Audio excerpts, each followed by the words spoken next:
আসসালামু আলাইকুম এভরিওয়ান। আশা করি সবাই অনেক অনেক ভালো আছি। আমরা সি প্রোগ্রামিং শিখতেছিলাম। তো লেকচার 1 এ আমরা বেসিক কিছু জিনিস শিখছি।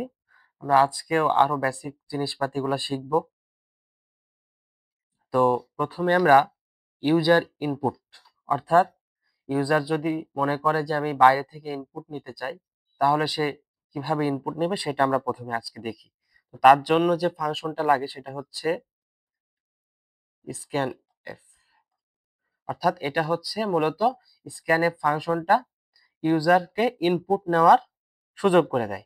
তো মনে করো আমি একটা ডেসিমাল নাম্বার ইনপুট নিতে চাচ্ছি। কি number? Decimal number.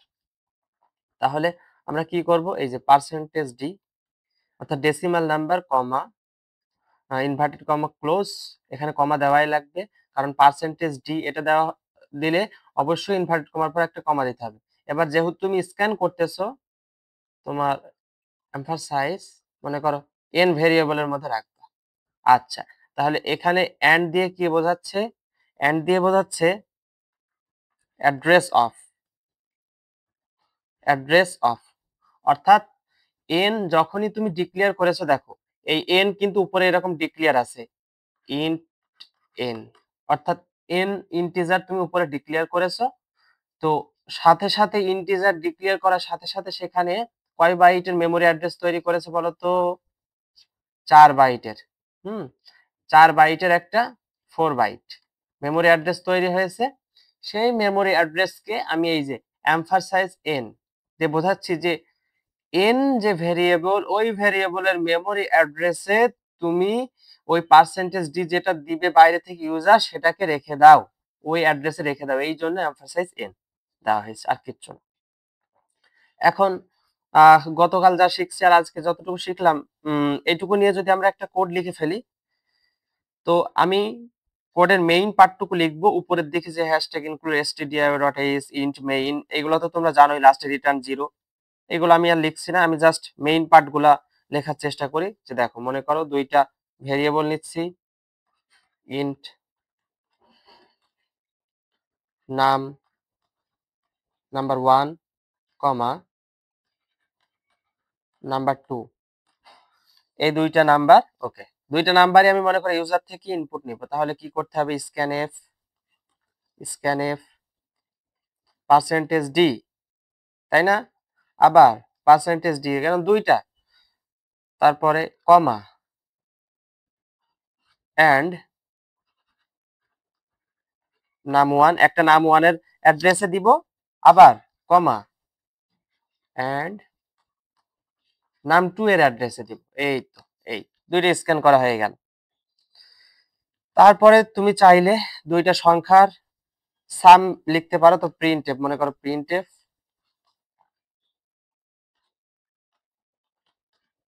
Some equals to %d। এখন এই সামটা কার মধ্যে আছে? %d। এন্ড %d মূলত কি? নাম 1 যোগ নাম 2, অর্থাৎ নাম 1 ভেরিয়েবলের মধ্যে যে ভ্যালুটা আছে আর নাম 2 এর ভিতরে যে ভ্যালুটা আছে, এই দুইটা যোগ করে যেটা পাবো সেটা। তার মানে আমি একবার এখানে লিখতে পারি নাম 1 যোগ নাম 2। এই তো শেষ, দুইটা সংখ্যা যোগফল হয়ে গেল। বুঝছো? তাহলে এখানে বলো তো যে আমি যদি চাই যে এখন একটা ইউজার এই নাম 1 আর নাম 2, আমরা জানি যে হচ্ছে সাধারণত 4 বাইট ইন্টিজার 4 বাইট জায়গা নেয়, তাই না?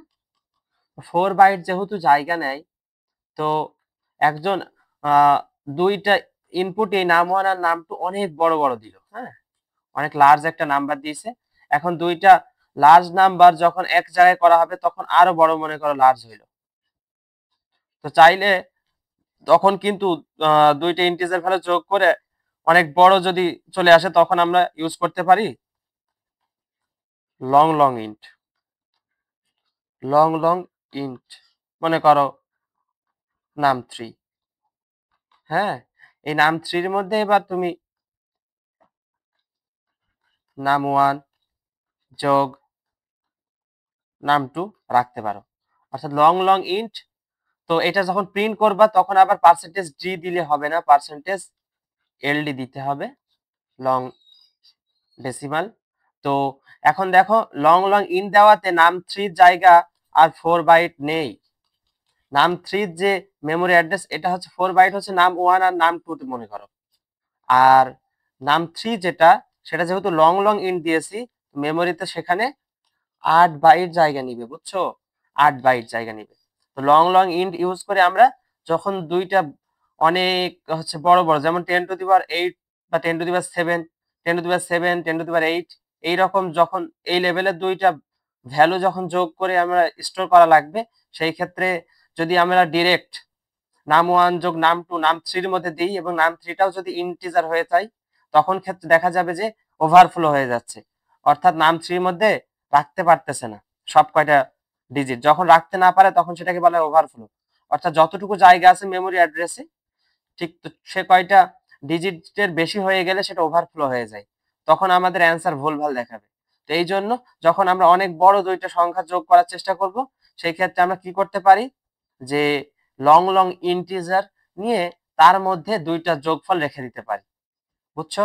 লং ইন্টিজারের মেমোরি অ্যাড্রেস 8 বাইট হয়, যার কারণে সে আবার দুইটা ইন্টিজারের যোগফল যত বড়ই হোক না কেন সেটা রাখতে পারে, বুঝছো? এবং ওইটা যখন আমরা দিব তখন %ld যখন প্রিন্ট করব। ওকে, এখন আমরা দেখি যে অপারেটর, তারপর অপারেন্ড আর এক্সপ্রেশন, এই তিনটা জিনিস কি কি। আচ্ছা, অপারেটর যেমন মনে করো একদম সহজ একটা উদাহরণ দিই, 2 + 3 = 5। এই যে 2 হচ্ছে একটা অপারেন্ড, 2 একটা অপারেন্ড, 3 একটা অপারেন্ড। অর্থাৎ যাদের উপরে অপারেশন করা হয় তাদেরকে অপারেন্ড বলা হয়, যাদের উপর অপারেশন করা হয় তাদেরকে অপারেন্ড বলা বলা হয়। আর মাঝখানে যেটা করা হয়েছে এটাই মূলত অপারেটর। এটা কি করছে? অপারেট করছে, দুইটা অপারেন্ডকে কি করতেছে? অপারেট করতেছে, তার মানে এটা হচ্ছে অপারেটর। অপারেটর কি কি হতে পারে বলো তো? অনেক কিছুই হতে পারে। আর এই দুইটা মিলে, এই সম্পূর্ণ 2 + 3 মিলে যেটা তৈরি করলো এটা একটা এক্সপ্রেশন। তাহলে বলতে পারি যদি a + b, এটা মূলত একটা সম্পূর্ণটা একটা এক্সপ্রেশন, এটা একটা এক্সপ্রেশন, এটা একটা এক্সপ্রেশন। a এখানে একটা অপারেন্ড, b একটা অপারেন্ড, আর প্লাস হচ্ছে একটা অপারেটর। এই তো। আচ্ছা, তাহলে অপারেটর কয়েক কয়েক ধরনের হতে পারে, তাই না? তো আমরা অ্যারিথমেটিক অপারেটর গুলো যদি দেখি, অ্যারিথমেটিক অপারেটর, আচ্ছা, অ্যারিথমেটিক অপারেটর কোনগুলো হয়? এই যে যোগ, বিয়োগ, আচ্ছা, গুণ, ভাগ আর মডুলাস অপারেটর, তাই না? এটা কি? এটা হচ্ছে মডুলাস অপারেটর, অর্থাৎ ভাগশেষ দিবে। এটা আমার কি অ্যান্সার, কি বের করে দিবে? ভাগশেষ। আর যোগ তো বুঝোই, বিয়োগ বিয়োগ, গুণ গুণ, ভাগ ভাগ। আচ্ছা, তাহলে মডুলাস অপারেটর কি দেয়? আমার ভাগশেষ দেয়, তার মানে রিমাইন্ডার দেয়। কি দেয়? রিমাইন্ডার দেয়। এখন একটু যদি দেখি যে মনে করো দুইটা নাম্বার 13 আর 3, দুইটাই হচ্ছে ইন্টিজার, দুইটা কি ইন্টিজার, n1 = 13, n2 = 3, এবং দুইটাই মনে করো ইন্টিজার, ইন্ট। আচ্ছা, এখন যদি দুইটা সংখ্যার ভাগফল বের করতে চাই তাহলে লিখলাম যে ইন্ট ভাগফল = n1 / n2। আচ্ছা, তাহলে দুইটা ইন্টিজার ভ্যালুকে ভাগ করতেছি, অর্থাৎ 3/13। তো ভাগফল আসবে 3 × 4 = 12, হাতে থাকলো 1। তার মানে এই যে ভাগফল 4 এটা আসবে, এটার আউটপুট হবে কিন্তু 4। 4 পয়েন্ট সামথিং এগুলো কিন্তু আসবে না। কারণ কেন আসবে না? কারণ তুমি দুইটা ইন্টিজার ভ্যালু নিয়েছো এবং ভাগফলটাও ইন্টিজার নিয়েছো। তো ভাগফল ইন্টিজার মানে কি, জাস্ট ইন্টিজার পার্টটুকু রাখবে, পরবর্তী দশমিক বা ফ্লোটিং পয়েন্টে কি আছে সেটা রাখতে পারবে না, কারণ তুমি টাইপ ডিক্লেয়ার করে দিয়েছো ভাগফল হচ্ছে ইন্টিজার টাইপের। এই এখন কেউ যদি চাই না ভাই আমি হচ্ছে ফ্লোটিং পয়েন্টও নিতে চাই, তাহলে তার করতে হবে কি, দেখো এই যে ফ্লট ফ্লট নিলাম, যেটা ফ্লোটিং পয়েন্ট যাতে ইনক্লুড হয়, ভাগফল equals to n1 divided by n2। আচ্ছা, এটা করলেও কি আসবে? এটা করলেও আসবে না। কেন আসবে না? কারণ এটা করলেও ফ্লোটিং পয়েন্ট আসবে না, কারণ দেখো n1 একটা ইন্টিজার, n2 একটা ইন্টিজার। তো কম্পিউটার বাই ডিফল্ট বুঝে নেবে যে দুইটা ইন্টিজারের ভাগফল ইন্টিজার হবে, তখন সে ইন্টিজার এই 4ই দেখাবে, বুঝছো? 4ই দেখাবে। তো আমার এর জন্য কি করতে হবে? টাইপ কাস্টিং করতে হবে, অর্থাৎ n1 কে বলে দিতে হবে যে তুমি ফ্লট টাইপ হয়ে যাও। এই যে ফ্লট, এই n1 এর সামনে যদি ব্র্যাকেট দিয়ে ফ্লট লিখে দিই, এটাকে বলা হচ্ছে টাইপ কাস্টিং করা। টাইপ কাস্টিং অর্থাৎ ও যতক্ষণ এখানে আসেনি ততক্ষণ ও ইন্টিজারই ছিল, দেখো n1। বাট আমি যখন ফ্লট, এই যে এইভাবে ফ্লট n1 লিখে দিলাম সামনে, তার মানে বলছি যে n1 হচ্ছে ফ্লট, তার মানে একটা দশমিক, তার মানে লাস্টে এখন আর 13 নেই, এখন হচ্ছে 13.0000 এইরকম হয়ে গেছে। যখনই আমি টাইপ কাস্ট করেছি তখন আর জাস্ট 13 নেই, 13.0000 হয়ে গেছে। এবার n2 তুমি ইন্টিজার থাক, সমস্যা নেই, তখন হচ্ছে একটা ফ্লট নাম্বার ভাগ একটা ইন্টিজার নাম্বার, তখন হচ্ছে কম্পিউটার আমরা বুঝে নেবে যে অ্যান্সার ফ্লট আসবে। এই এটা হচ্ছে কাহিনী, হ্যাঁ। এবার যদি কেউ চায় যে ভাগ শেষ বের করতে, তাহলে সে এটা করতে পারে যে ইন্ট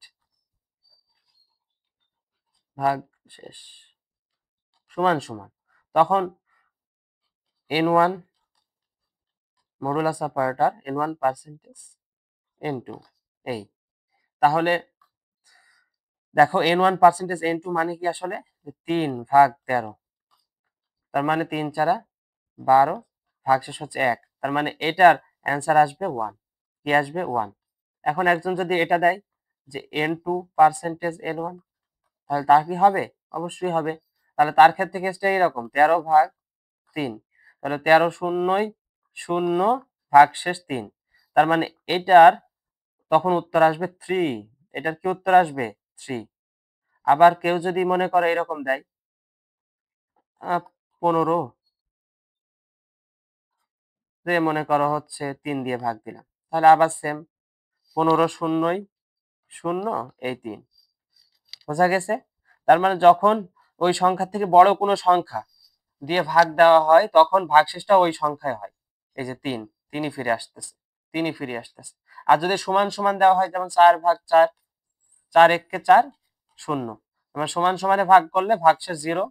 যদি বড় সংখ্যা দিয়ে ভাগ করো, তাহলে ভাগশেষ হবে যেই সংখ্যাকে ভাগ করতেছো মানে সেটাই হবে।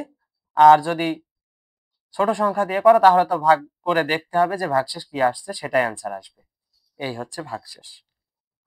ওকে, এখন এই যে মডুলাস অপারেটর আমরা ইউজ করলাম, এটা কিন্তু অবশ্যই n1 এবং n2 দুইটাই সেম টাইপ হতে হবে, বুঝছো? Both operand must be integer হতে হবে, হ্যাঁ। মডুলাস অপারেটরের ক্ষেত্রে, পার্সেন্টেজ এই অপারেটরের ক্ষেত্রে both operand must be integer, ঠিক আছে? Both operator must be operand must be integer. আচ্ছা, এখন যদি আমরা দেখি যে, আচ্ছা অ্যারিথমেটিক অপারেটর সম্বন্ধে আমরা জানলাম। তো যদি আরো একটা ছোট একটা কোড দেখি, আমরা জাস্ট কোডের এটা লিখি যে মনে করো ইন্টিজার ইন্টিজার আম আর মানুষ। আচ্ছা, ইন্টিজার আম আর মানুষ। এখন আমের সংখ্যা আর মানুষের সংখ্যা দুইটাই ইউজার ইনপুট দিবে। দিলাম প্রিন্টএফ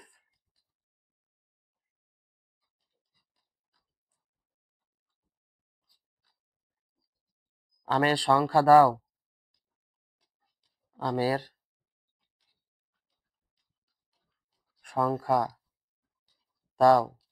আচ্ছা, এখান থেকে আমের সংখ্যা দিবে। আমি এটা প্রিন্ট করার পরে আমি স্ক্যান করতে চাচ্ছি আমের সংখ্যাটা, তার মানে স্ক্যানে পার্সেন্টেজ ডি কমা অ্যান্ড তার মধ্যে যাবে অ্যাড্রেস অফ আম। ওকে, আবার প্রিন্টএফ। আচ্ছা, একটা কথা বলে রাখি যে এগুলা কিন্তু সব হচ্ছে লেটার গুলা ঠিকঠাক দিতে হবে, অর্থাৎ প্রিন্টএফ এর পি ছোট হাতের, স্ক্যানএফ এর এস ছোট হাতের, এগুলা কিন্তু বড় দিলে কিন্তু আবার ইরর দেখাবে, বুঝছো? প্রিন্টএফ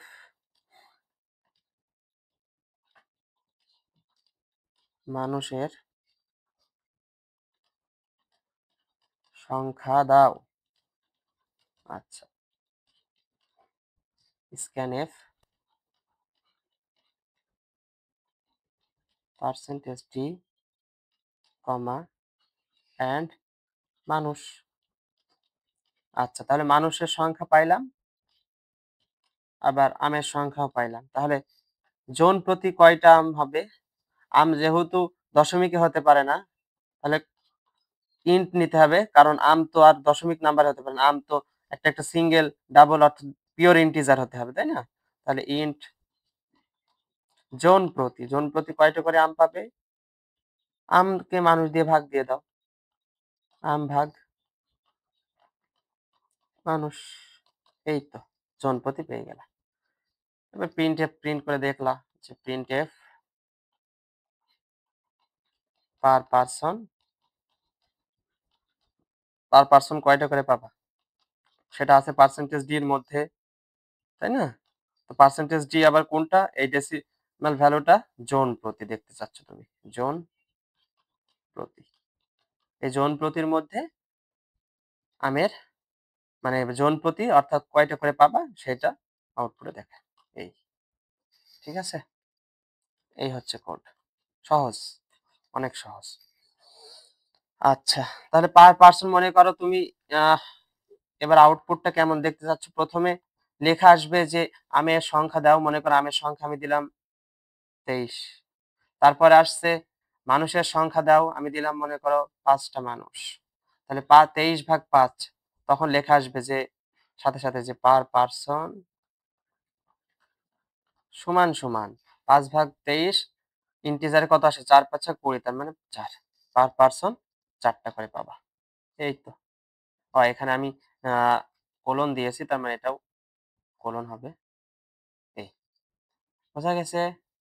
এই তো। আচ্ছা, এখন আমরা দেখি relational operator.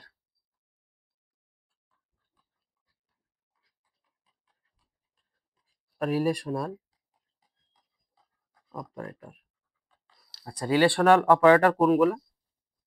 Less than, greater than, less than or equal, greater than or equal, অর্থাৎ লেস দেন,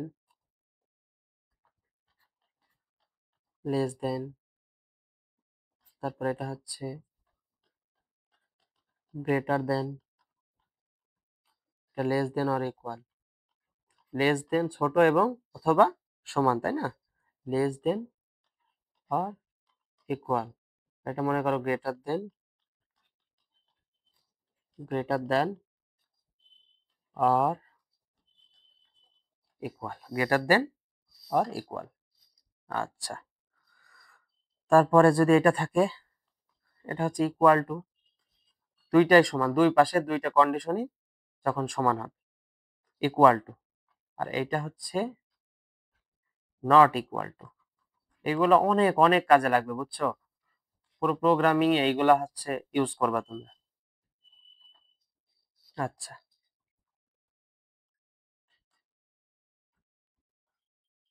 আচ্ছা, যদি তুমি এই রিলেশনাল অপারেটর গুলো ইউজ করো, তো by using this operator, by using this operator in expression, অর্থাৎ এক্সপ্রেশনে যদি তুমি এই অপারেটর গুলো ইউজ করো, in expression it returns two value, হ্যাঁ, it returns two value, either 0 or 1, অর্থাৎ আইদার ইট ট্রু, অর্থাৎ either it false or true, either it 0 মানে কি false, either it false or true, অর্থাৎ হয় এটা ফলস হবে যদি তুমি এই অপারেটরগুলো কোনো এক্সপ্রেশন ইউজ করো, তাহলে সেটা বোঝায় যে আইদার ওই স্টেটমেন্টে ট্রু হবে না হয় ফলস হবে। যদি রিটার্ন করে 1, যদি 1 রিটার্ন করে ওই স্টেটমেন্ট, তাহলে সেটা হবে ট্রু, আর যদি 0 রিটার্ন করে স্টেটমেন্ট, তাহলে সেটা হবে ফলস। এই তো সহজ জিনিস। যেমন ছোট্ট একটা উদাহরণ যদি দিই, যে মনে করো int integer n1 equals to 7 আর n2 ইকুয়ালস টু 10, হ্যাঁ, তো তুমি প্রিন্ট করে দেখতে চাচ্ছ এটা, যে প্রিন্টএফ একটা পার্সেন্টেজ ডেসিমাল নাম্বারই দেখবা, সমস্যা নেই, তবে এখানে আমি একটা জিনিস দিলাম যে n1 ইজ নট ইকুয়াল, এই যে n1 not equal to n2। দেখো তো n1 n2 কি সমান না, সমান নাই, তার মানে এই যে কন্ডিশন, এই কন্ডিশন ট্রু হচ্ছে, এই কন্ডিশন কি হচ্ছে, ট্রু হচ্ছে, তার মানে পার্সেন্টেজ ডি কি আউটপুট দেবে, 1 ইন আউটপুট দিবে, বুঝছো? যদি এরকম করতা যে n1 লেস দেন n2, দেখো 7 n2 থেকে ছোট, তাহলে ওইটা কি ইনপুট দিত, মানে আউটপুট দিত 1, কারণ ট্রু, কন্ডিশন তো ট্রু। আর যদি এরকম লিখতা n1 is greater than n2, তাহলে কি ট্রু হচ্ছে না, ফলস, তার মানে তখন হচ্ছে এই পার্সেন্টেজ ডি তখন 0 আউটপুট দিত। বোঝা গেছে? আচ্ছা, আবার less than equal, greater than equal, সব একই কাজ। ওকে, আমরা দেখলাম রিলেশনাল অপারেটর দেখলাম, এবার আমরা লজিক্যাল অপারেটর দেখি।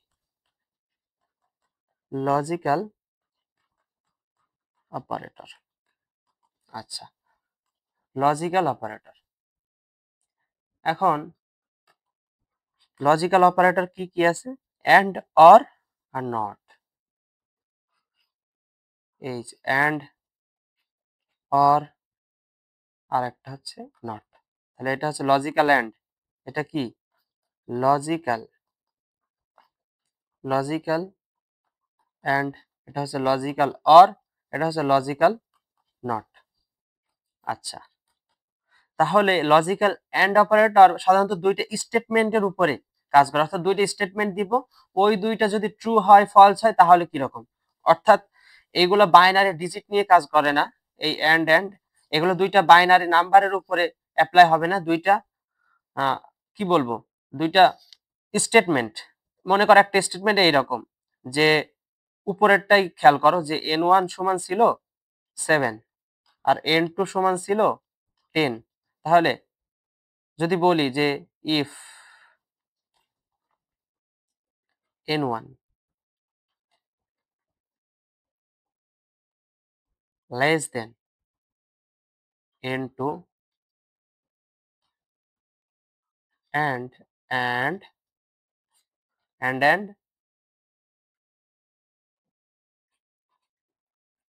n1 not equal n2, দেন একটা কাজ হবে, মনে করো এখানে printf সামথিং, printf একটা কিছু প্রকার প্রিন্ট করলাম।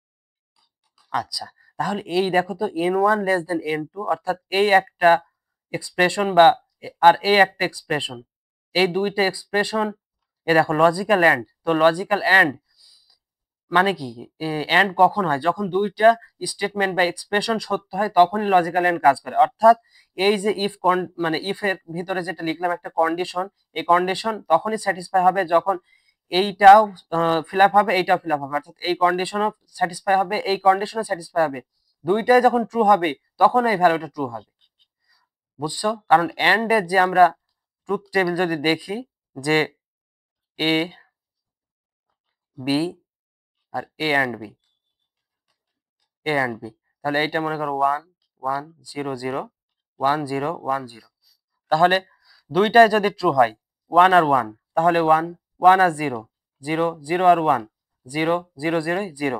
তার মানে শুধুমাত্র দুইটা এক্সপ্রেশন ট্রু হইলেই আমরা ভ্যালু ট্রু পাবো। তার মানে লজিক্যাল এন্ড তখনই ট্রু দিবে যখন দুইটা এরকম স্টেটমেন্ট বা দুইটা এক্সপ্রেশন, হ্যাঁ, যখন লজিক্যালি দুইটাই ট্রু হবে তখন লজিক্যাল এন্ড অনুযায়ী আমরা ওইটা ট্রু পাবো, এবং এর মধ্যে এই যে ইফ কন্ডিশনের মধ্যে এই কন্ডিশনের ভেতরে যখন ট্রু পাবো তখন এই কন্ডিশনের পরে যে লাইনটা আছে সেটা এক্সিকিউট হবে। আর যদি এই কন্ডিশনের মধ্যে এই জায়গায় আমরা কন্ডিশন পড়বো, সমস্যা নেই, ইফ এলস এগুলো পড়বো, আমি তাও আরেকবার এখন এমনি একটু ছোট ধারণা দিচ্ছি। আর যদি এর মাঝখানে যদি ফলস আসে অর্থাৎ জিরো আসে তাহলে কিন্তু পরবর্তী স্টেটমেন্টটা এক্সিকিউট হবে না। এটা হচ্ছে লজিক্যাল এন্ড। ঠিক তেমনি লজিক্যাল অর কি? লজিক্যাল অর হচ্ছে যে কোনো একটা ট্রু হইলেই হবে, দুইটা এক্সপ্রেশনই আমার ট্রু হওয়া লাগবে না, যে কোনো একটা হইলেই হবে, কারণ আমরা লজিক্যাল অরের ট্রুথ টেবিল থেকে জানি A B, a or B 1 1 0 0 1 0 1 0, তার মানে 1 1 1 0 1 একটা ট্রু এটা ফলস। এই যে লজিক্যাল অর, বুঝছো? তার মানে যে কোনো একটা ট্রু হইলেই হবে। আচ্ছা, এখন যদি দেখি যে অ্যাসাইনমেন্ট অপারেটর, একদিন দেখছিলাম গতদিন আর কি, অ্যাসাইনমেন্ট অর্থাৎ ইকুয়াল অপারেটরটাকে বলা হয় অ্যাসাইনমেন্ট অপারেটর। তো যেমন হচ্ছে আমরা এই যে যদি এটা লিখি, এটা যদি কেউ লেখে যে x equal to x plus N, এটার মানে কি আসলে? যে এক্স এর ভ্যালু ধরলাম 3 আর এন এর ভ্যালু 5, তো ইন্টিজার দিই, ইন্টিজার। আচ্ছা, তো এক্স এর ভ্যালু 3, এন এর ভ্যালু 5, তো x equals to x plus N, অর্থাৎ এক্স আর এন এর দুইটা ভ্যালু যোগ করে হবে 8, ওইটা হচ্ছে এক্স এর মধ্যে রাখা হবে। এটা হচ্ছে মিন করতেছে। তো এটাকে একবারে এইভাবে লেখা যায় যে এক্স প্লাস ইকুয়াল এন, এইভাবে লেখা যায়, বুঝছো? X equals to x plus N না লিখে এক্স প্লাস ইকুয়াল এন, একই জিনিস বোঝায়। তো এটাকে বোঝায় আসলে এই প্লাস ইকুয়ালকে বোঝায় অ্যাড অ্যান্ড অ্যাসাইন, বুঝছো? অর্থাৎ যোগও করবে এবং সেটাকে এক্স এর মধ্যে অ্যাসাইনও করে রাখবে। আর ইকুয়াল হচ্ছে অ্যাসাইনমেন্ট অপারেটর। আবার যদি এরকম হতো ইনটু ইকুয়াল, তাহলে মাল্টিপ্লাই, অর্থাৎ গুণ হবে সাথে অ্যাসাইন হবে, মাল্টিপ্লাই অ্যান্ড অ্যাসাইন। তাহলে যদি ভাগ ইকুয়াল হইতো তাহলে ভাগফল অ্যান্ড অ্যাসাইন, হ্যাঁ, ভাগফল অ্যান্ড অ্যাসাইন। আর যদি পার্সেন্টেজ ইকুয়াল হইতো তাহলে কি রাখতো? রিমাইন্ডার অ্যান্ড অ্যাসাইন, বুঝছো? যেমন এইটাই যে এক্স পার্সেন্টেজ, সরি এখানে ইকুয়াল হবে, পার্সেন্টেজ ইকুয়াল। আচ্ছা, তো এক্স পার্সেন্টেজ ইকুয়াল এন, এটা মানে কি আসলে? এটা মানে হচ্ছে x equals to x percentage N, এটার মানে এটা। তো এক্স হচ্ছে 3, 3 কে 5 দিয়ে ভাগ দেওয়া, বড় সংখ্যা দিয়ে ভাগ দিতে হচ্ছে, তার মানে এক্স পার্সেন্টেজ এন বড় সংখ্যা দিয়ে ভাগ দিতে হচ্ছে, 5 ভাগ 3 মানে 0 0 3, ভাগশেষ 3 থাকবে, তার মানে এক্স এর মধ্যে আবার 3ই থেকে যাবে, বুঝছো? এক্স এর মধ্যে আবার 3ই থেকে যাবে, এইরকম। আবার যদি কেউ এরকম লিখতো যে এন পার্সেন্টেজ ইকুয়াল এক্স, এটা মানে হচ্ছে n equals two n percentage x, হ্যাঁ। তো n equals two n percent, n হচ্ছে 5, 5 পার্সেন্টেজ 3, তাহলে 5 পার্সেন্টেজ 3 করলে 3 ভাগ 5, 3 একে 3, ভাগশেষ হচ্ছে 2, তাহলে n এর নতুন ভ্যালু আসতো 2। আশা করি বোঝা গেছে, আশা করি বোঝা গেছে। আর তোমরা নিজেরা প্র্যাকটিস করে করে যখন কোড করবা তখন এগুলো লিখে লিখে দেখবা, তাহলে আরো নিজেরা ক্লিয়ার হবা, ঠিক আছে? ওকে, তাহলে আমরা এই যে প্লাস ইকুয়াল পার্সেন্টেজ ইকুয়াল এগুলারে আমরা বলি কি? কম্পাউন্ড অ্যাসাইনমেন্ট অপারেটর, বুঝছো? এগুলারে আমরা কি বলি?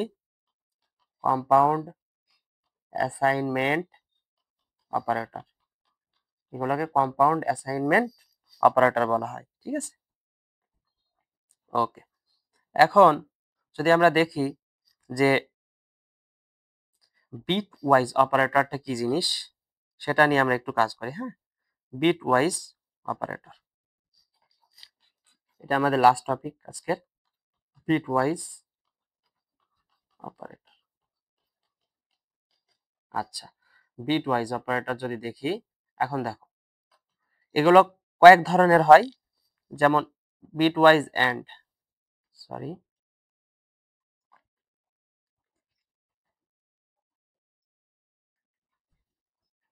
Bit wise and, bitwise or, এটা হচ্ছে এক্সর, বিট ওয়াইজ এক্সর, এটা হচ্ছে বিট ওয়াইজ কমপ্লিমেন্ট, এটা হচ্ছে লেফট শিফট, এটা হচ্ছে রাইট শিফট। বিট ওয়াইজ এটা হচ্ছে অ্যান্ড, হ্যাঁ, সামনে সব কয়টার আগে বিট ওয়াইজ থাকবে, অর্থাৎ এ হচ্ছে বিট নিয়ে কাজ করে, অর্থাৎ বিটের উপরে, অর্থাৎ বাইনারি যে ডিজিট, ওই ডিজিটের উপর অ্যান্ড অপারেশন যখন করতে যাবো তখন জাস্ট একটা অ্যান্ড ইউজ করতে হবে। তারপরে এটা হচ্ছে বিট ওয়াইজ অর, এটা বিট ওয়াইজ এক্সর, এটা বিট ওয়াইজ কমপ্লিমেন্ট, এটা হচ্ছে লেফট শিফট, বিট ওয়াইজ এটা হচ্ছে লেফট শিফট, আর এটা হচ্ছে রাইট শিফট, বুঝছো, এটা রাইট শিফট। ওকে,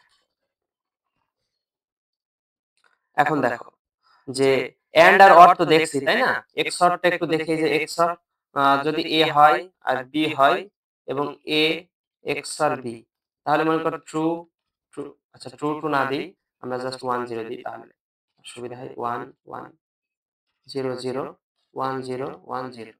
তাহলে এইটার ক্ষেত্রে আমরা জানি যে যখন দুইটাই ট্রু দুইটাই ফলস সেই ক্ষেত্রে 0 এক্সর অপারেশন আমরা শিখছি চ্যাপ্টার 3 তে, আর অন্য দুইটার ক্ষেত্রে একটা ট্রু একটা ফলসের ক্ষেত্রে 1 1 হয়। এটার একটা বাস্তবিক উদাহরণ চিন্তা করতে পারো এইরকম, যে যখন তুমি কল দিচ্ছ কারো, মনে করো তুমি তোমার ফ্রেন্ডে কল দিচ্ছ, ও তোমাকে কল দিচ্ছে, তাহলে দুইটা লাইনই বিজি দেখাবে না? কল কি দুইজনই কথা বলতে পারবা? কল ঘটার মানে সম্ভাবনা আছে না, মানে দুইজনই তো কথা বলার সম্ভাবনা তো শূন্য হয়ে গেল। অর্থাৎ মনে করো দুইজনই কল দিচ্ছ, ও কল দিচ্ছে আমিও কল দিচ্ছি, তার মানে 0, অর্থাৎ কথা বলা যাবে না। একজন কল দিচ্ছে, আমি কল দিইনি, কথা বলা যাবে, রিং আসবে, আমি কল ধরতে পারবো। আবার আমি কল দিচ্ছি বাট আমার ফ্রেন্ড চুপ করে আছে, মানে ও কল দেয়নি, তার মানে আবার কল হওয়ার ঘটনাটা ঘটবে, তার মানে এটাও সম্ভব। বাট মনে করো দুইজনই কল দিচ্ছ না, আমিও কল দিচ্ছি না, সেও কল দিচ্ছে না, তাহলে আর দুইজন তো কথা বলার প্রশ্নই ওঠে না। সুন্দর একটা উদাহরণ হতে পারে। তারপরে আরো একটা বাস্তবিক উদাহরণ হতে পারে, মানে ফোন কল দিয়েই, যে তুমিও কথা বলছো ও কথা বলছে, তাহলে দুইজনের কথা কি বোঝা যাবে? যাবে না। ও যখন চুপ করে থাকবে তোমার কথা বলতে হবে, আবার সে যখন কথা বলবে তোমার চুপ থাকতে হবে, তাহলে দুইজনের কথা শুনতে পারবা। তো এটা একটা বাস্তবিক উদাহরণ হতে পারে এক্সর এর। তো আমরা যদি দেখি, আচ্ছা, এন্ড হচ্ছে স্বাভাবিক এন্ড এর মধ্যে কাজ করে, যেমন মনে করো একটা বাইনারি নাম্বার 1 1 0 1 1।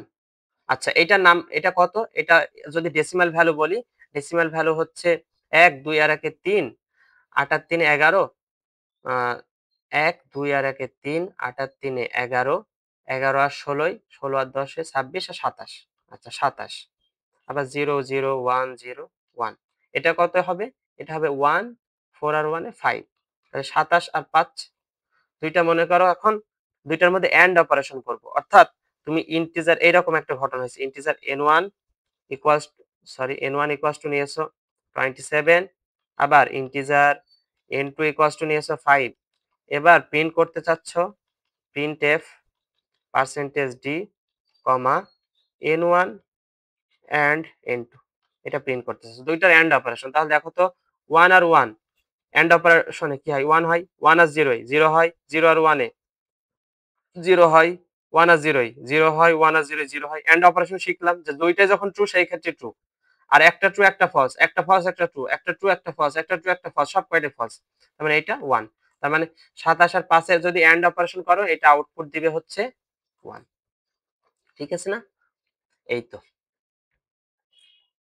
আবার যদি দেখো অর অপারেশন, এইটারই অর অপারেশন, যেমন 1 1 0 1 1, তো এটাও 2 আর 1 3, 8 আর 3 11, 11 আর 16 27, এটা 27, আর 0 0 1 0 1। আচ্ছা, এটা আমি এইভাবে করতেছি, দেখো 2 to the power 0 2 to the power 1 2 square 2 to the power cube 2 to the power 4। আমি এইভাবে মনে রাখি যে প্রথমে 1 2, তারপরে 4 8, আস্তে আস্তে দ্বিগুণ করে হচ্ছে, দেখো এর দ্বিগুণ 2, 2 এর দ্বিগুণ 4, 4 এর দ্বিগুণ 8, 8 এর দ্বিগুণ 16, 16 এর দ্বিগুণ 32, 32 এর দ্বিগুণ 64, তারপরে আসবে 128, মানে দ্বিগুণ হতে আসবে। আগের সংখ্যাটা দ্বিগুণ হবে। এইভাবে চলতেই থাকবে। তো এই 2 টু দি পাওয়ার 0 মানে 1 আছে, তার মানে এটা গুণ হয়ে যাবে। 0 থাকলে তো এটার গুণ করার দরকার নেই, কারণ এটা 0 হয়ে যাচ্ছে। তো এটার OR করা মানে কি 1 আর 1 ট্রু, ট্রু, ট্রু, 1 আর 0 ট্রু, ফলস। OR হলে true, true, false, true, true, false, true, true, false, true. অর্থাৎ যদি N1 or N2 দাও তখন আসবে এই অ্যান্সারটা। এটার আবার ডেসিমাল ভ্যালু কত দেখো ১, ২ আর ১ এ ৩, ৪ আর ৩ এ ৭, ৮, ৭, ১৫, ১৫ আর ১৬ ১৫, ১৫, ৩০, ৩১, ৩১। XOR ও সেম। XOR হচ্ছে আমরা দেখলাম কি যে ২ টা যখন ট্রু ফলস হবে সেই ক্ষেত্রে অ্যান্সারটা আসবে, বাট যখন ২ টাই ট্রু ২ টাই ফলস হবে সেই ক্ষেত্রে আমরা কি পাবো? 0 পাবো। বুঝছো? ওকে। এবার যদি আমরা দেখি যে লেফট শিফট আর রাইট শিফট, জাস্ট এই ২ টা দেখে আমরা শেষ করব আজকে। Left shift. Okay, left shift মনে করো এইরকম যে তুমি নিয়েছো int n equals to 5, n equals to 5। এখন 5 এর বাইনারি কি? 5 এর বাইনারি হচ্ছে 1 0 1, তাই না? 1 0 1। তো এটা যদি আমি 8 বিটে লিখতে চাই তাহলে বামে সব 0 দিতে হবে। 3 4 5 6 7 8। ওকে। তো এখন তুমি প্রিন্ট করতে চাচ্ছ, দেখো প্রিন্ট এফ পার্সেন্টেজ ডি কমা, দেখো n এর মধ্যে এখন left 1। আচ্ছা, এটা মানে কি? এটা মানে হচ্ছে বাম দিকে এক ঘর সরাও n কে। কয় ঘর? n এর যে বাইনারি ডিজিট ওইগুলাকে বাম দিকে, এটা মানে লেফট শিফট। বাম দিকে কয় ঘর? এক ঘর সরাও। তাহলে সব কয়টাকে বাম দিকে এক ঘর সরাও। তাহলে এই 0 তো ওভারফ্লো হয়ে যাবে। তার মানে আসবে 0 0 0 0। দেখো ৫ নাম্বারে এটা আসবে। মানে ৪ নাম্বারে, সরি ৪ নাম্বারে আসবে 1। তারপরে এটা এখানে চলে আসবে। অর্থাৎ এখানে আসবে কত? এটা যদি এখানে যায়, আবার এটা এখানে আসবে, তাহলে 1 গেল এখানে। তার মানে এই যে 1। এবার 0 আসবে 1 এর কাছে। তার মানে এখানে 0। 0 এর কাছে আসবে 1, 1 আর সামনে কিছু নেই মানে 0। এই যে। তার মানে এটার এক ঘর লেফট শিফট করলে এটা পাওয়া যায়। হ্যাঁ? এটার এক ঘর লেফট শিফট করলে এটা পাওয়া যায়। আর এটা কত? দেখো তো ৮ আর ২ এ ১০। তার মানে এটা ১০। তাহলে এক ঘর যদি লেফট শিফট করি সেই ক্ষেত্রে আমরা জাস্ট n এর সাথে n into 2 করলে পেয়ে যাচ্ছি। বুঝছো? এক ঘর যদি বাম দিকে শিফট করি n into 2, অর্থাৎ ২ দিয়ে গুণ দিলে কিন্তু আমরা এটা পেয়ে যাচ্ছি। আবার যদি রাইট শিফট হয়, মনে করো n equals to 5 ই থাকলো ভাইয়া, তখন হচ্ছে আমি জাস্ট পার্সেন্টেজ ডি দিয়ে n দিয়ে এরকম করলাম। এই, অর্থাৎ ডান দিকে এক ঘর শিফট করো। এবার 1 চলে যাবে এখানে, তার মানে এটা হয়ে যাবে 0, 0 আসবে এখানে। তাহলে প্রথম ঘরে আসবে 0, তারপরে এই যে যেটা এক্সট্রা সেটাই যে এখানে চলে আসছে। এটার আর কোনো মান থাকলো না। ওই 1 টা এখানে চলে আসলো। 0, তারপরে 0 চলে আসলো ফার্স্ট এ। তারপরে 1 যাবে 0 এর কাছে। অর্থাৎ সেকেন্ড এ যাবে 1। এই যে 1। বুঝেছো? তারপর তো সব 0 0 0 0 এরকম চলতেই আছে। তাহলে দেখো তো এটা তো আর কোনো এটা তো আর ৮ বিটের মধ্যে পড়বে না এটা। এটা হচ্ছে যেহেতু আমি শিফট করেছি তার মানে এটা তোমার ভ্যানিশ হয়ে গেছে। তার মানে জাস্ট এটা থাকবে। তো এটার ভ্যালু কত? এটার ভ্যালু হচ্ছে 2। এটার ভ্যালু কত? 2। তার মানে 5 কে যদি 2 দিয়ে ভাগ দেই তার ভাগফল হয় 2। তাহলে যদি রাইট শিফট অপারেটর ইউজ করি এবং এক ঘর ডানে, সেই ক্ষেত্রে আমরা জাস্ট ওইটাকে ২ দিয়ে ভাগ দিলেই আমরা অ্যান্সারটা পেয়ে যাব। ওইটা যেমন ২ দিয়ে গুণ দিলে পাচ্ছি, এটা ২ দিয়ে ভাগ দিলে পাবো। তোমরা আরো এগুলা নিজে এগুলা ইউজ করবা, নিজে দেখবা যে কি হচ্ছে। তাহলে আরো মজা পাবে। আচ্ছা, আমরা এবার আ আরো কয়েকটা জিনিস দেখি যে প্রিফিক্স অ্যান্ড পোস্টফিক্স অপারেটর। আচ্ছা, প্রিফিক্স মানে হচ্ছে, দেখো প্রিফিক্স কোনটা? আ আচ্ছা, এইটা প্লাস প্লাস মানে ইনক্রিমেন্ট, এটা তো আমরা জানি ইনক্রিমেন্ট। আর মাইনাস মাইনাস মানে হচ্ছে ডিক্রিমেন্ট। ডিক্রিমেন্ট অর্থাৎ ব্যাপারটা এইরকম যে মনে করো ইন্টিজার n ইকুয়ালস টু 1, এখন দিলা n প্লাস প্লাস। এবার প্রিন্ট করে দেখলা যে n এর অবস্থা কেমন। পার্সেন্টেজ ডি কমা n। এই, এখানে n এর ভ্যালু কিন্তু 2 হয়ে গেছে। বুঝছো? n এর ভ্যালু 2 হয়ে গেছে। অর্থাৎ ইনক্রিমেন্ট এটা হচ্ছে পোস্ট ইনক্রিমেন্ট, অর্থাৎ দেখো এন এর পরে আছে তাই পোস্ট ইনক্রিমেন্ট। আর যদি প্লাস প্লাস এন দিতাম তাহলে এটা হতো প্রি ইনক্রিমেন্ট। এটাকে এই জন্য বলা হয় প্রিফিক্স নোটেশন। কি বলা হয়? Prefix notation. আর যখন এরকম পরে থাকে তখন হচ্ছে পোস্ট ফিক্স। কি? Post fix notation. আচ্ছা, এখন যদি দেখো যে এইরকম একটা কেস হইলো যে প্রিন্টএফ, আচ্ছা উপরে ইন্টিজার n ইকুয়ালস টু 1 ই রাখো, সমস্যা নাই। আর প্রিন্টএফ পার্সেন্টেজ ডি কমা এখানে n প্লাস প্লাস দিলা। আর একটা ক্ষেত্রে তুমি করলা কি, এটা একটা প্রোগ্রাম রান করলা আবার same int n equals two 1, এটা আবার আলাদা। এটার ক্ষেত্রে তুমি করলা প্রিন্টএফ পার্সেন্টেজ ডি কমা প্লাস প্লাস n। তো এই দুইটার মধ্যে পার্থক্য আছে, বুঝছো? অর্থাৎ এইটাই n প্লাস প্লাস মানে পরবর্তী স্টেটমেন্টে যখন যাবে সেই ক্ষেত্রে n এর মানটা বেড়ে 2 হবে। অর্থাৎ ওই যে লাইনে স্টেটমেন্ট আছে, এই যে সেমিকোলন শেষ মানে এই স্টেটমেন্ট, এই যে n প্লাস প্লাস এই লাইনে এখানে কিন্তু বৃদ্ধি পাবে না, বৃদ্ধি পাবে পরবর্তী লাইনে গিয়ে দেখা যাবে। অর্থাৎ এখানে যদি প্রিন্ট করে দেখতে চাও তখন দেখবা যে মান 1 ই থাকছে, এখানে আউটপুট 1 ই পাবা। আউটপুট কি পাবা? 1 পাবা। আর এইটার ক্ষেত্রে দেখো প্লাস প্লাস এন অর্থাৎ প্রি ইনক্রিমেন্ট, এটা হচ্ছে প্রি ইনক্রিমেন্ট আর এটা পোস্ট ইনক্রিমেন্ট। পোস্ট ইনক্রিমেন্ট মানে পরে ইনক্রিমেন্ট হবে, অর্থাৎ পরবর্তী স্টেটমেন্টে, অর্থাৎ এই লাইনের পরের স্টেটমেন্টে যে এন এর মান 2 হবে। অর্থাৎ এই লাইনে যে যদি আবার লেখো প্রিন্টএফ, অর্থাৎ এর পরবর্তী লাইন লিখছো যে প্রিন্টএফ পার্সেন্টেজ ডি কমা এন, জাস্ট এন লিখলা। এই ক্ষেত্রে হচ্ছে তোমার এন এর ভ্যালু আর কি ইনক্রিমেন্ট হয়ে তখন হচ্ছে 2 দেখাবে, তার আগে না, কারণ এই পরবর্তী স্টেটমেন্টে ইনক্রিমেন্ট হয়েছে। বাট যেটা প্রি ইনক্রিমেন্ট অর্থাৎ ওই যে স্টেটমেন্ট ওই লাইনে বৃদ্ধি পাবে, অর্থাৎ এন এর মান 1, এখানে প্লাস প্লাস এন দেওয়াতে এখানেই 2 হয়ে যাবে। অর্থাৎ তুমি এই এটার প্রথম প্রিন্ট এফ এর মধ্যে আউটপুট এন এর মান 2 দেখতে পারবা। ঠিক আছে? তো এরকম যদি আমরা একটা কোড দেখি, যে মনে করো ইনিশিয়ালিতে int n equals to suppose 5 আছে। এখন প্রথমে আমি করলাম কি n প্লাস প্লাস, আচ্ছা এক বৃদ্ধি করলাম। এবার এক বৃদ্ধি করার পর আমরা একটু দেখি যে কত হইল মান, তাহলে প্রিন্ট করতে হবে আমার ওইটা প্রিন্টএফ পার্সেন্টেজ ডি, আচ্ছা ব্যাকস্ল্যাশ এন দিই, একটা নিউ লাইন তৈরি হবে কমা এন। আচ্ছা তাহলে এখানে হবে কত? 6, এখানে হবে 6। এবার করলা কি যে int r equals to n, r এর মধ্যে এন কে রাখলা। এবার আবার প্রিন্ট করে দেখবা প্রিন্টএফ পার্সেন্টেজ ডি দুইটা ভ্যালু দেখতে চাচ্ছি আমি, ওকে কমা মনে করো হচ্ছে প্লাস প্লাস আর দেখবো আর হচ্ছে এন দেখবো, এই দুইটা জিনিস দেখতে চাচ্ছি। তাহলে প্লাস প্লাস আর অর্থাৎ প্রি ইনক্রিমেন্ট, আর এর মান এই স্টেটমেন্ট পর্যন্ত আছে 6। এবার প্রি ইনক্রিমেন্ট করছো তার মানে ওই ওই লাইনেই আর এর মান বেড়ে হয়ে যাবে 7। আর এন এর মান দেখো এই যে এই লাইন ইনক্রিমেন্ট করার পর এখানে 6 হয়ে আছে, তার মানে এখানে এন এর মান 6 পাবা। এই তার মানে এটার আউটপুট, প্রথম লাইনে এটার আউটপুট যদি আমি লিখি আউটপুট কেমন হবে, তাহলে প্রথম লাইনে এন এর মান দেখাবে এই যে 6, তারপরের লাইনে দেখো পার্সেন্টেজ ডি প্লাস প্লাস আর, আর এর মান হচ্ছে প্রথমে 7, তারপর একটা স্পেস দিয়েছি একটু ফাঁকা জায়গা রেখে, আবার এন এর মান এই যে 6। এইভাবে আউটপুটটা দেখা যাবে। ঠিক আছে? তো এখন এই অপারেন্ডের উপর ভিত্তি করে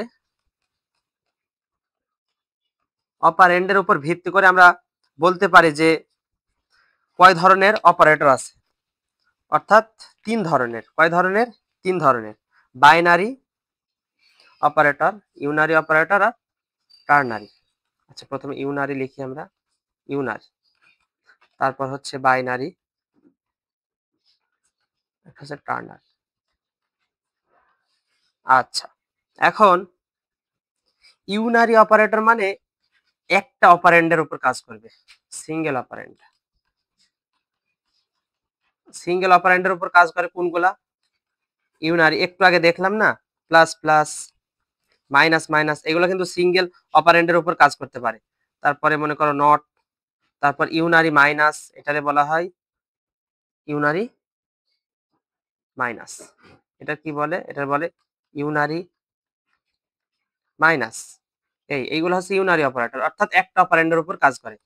বাইনারি, বাইনারি অপারেটর হচ্ছে দুইটা, সেগুলো কি কি? যেমন প্লাস, মাইনাস, ডিভিশন, পার্সেন্টেজ, তারপরে মনে করো হচ্ছে লেস দেন, ইকুয়াল, তারপর আর কি কি আছে, ওই যে লজিক্যাল অ্যান্ড, এইগুলা এইগুলা হচ্ছে সব বাইনারি অপারেটর, অর্থাৎ যেগুলা দুইটা অপারেন্ডের ভিতরে কাজ করে সেগুলোকে বলা হয় বাইনারি অপারেটর।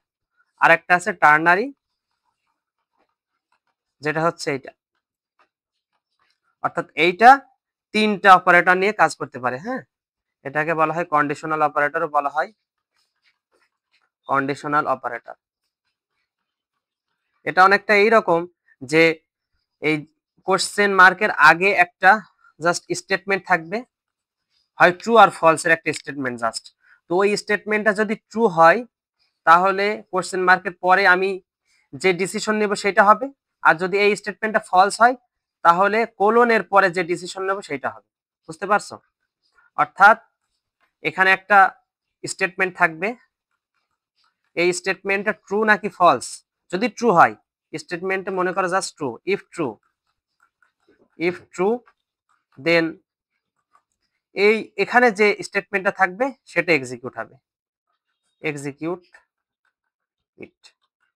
বাট যদি ফলস হয়, এখানকার স্টেটমেন্টটা যদি এই স্টেটমেন্ট ফলস, যদি ফলস হয় তাহলে আর কোশ্চেন মার্কের পরে যেটা হয়েছে সেটা স্কিপ করে কোলনের পরে যে স্টেটমেন্টটা থাকবে এটা এক্সিকিউট হবে, এক্সিকিউট ইট। আমরা যখন এগুলো কোডে আমরা ডিরেক্ট ইমপ্লিমেন্ট দেখবো, সমস্যা নাই। আচ্ছা, এইগুলাই ছিল মূলত আমাদের অপারেটর। এইগুলা অপারেটর সম্বন্ধে এইগুলা জানলে হবে। আশা করি সবকিছু বুঝতে পারছো। আর যদি কোনো সমস্যা থাকে আমাদের কমেন্ট সেকশনে জানাইতে পারো। আর সবাই সুস্থ থাকো, ভালো থাকো, আল্লাহ হাফেজ।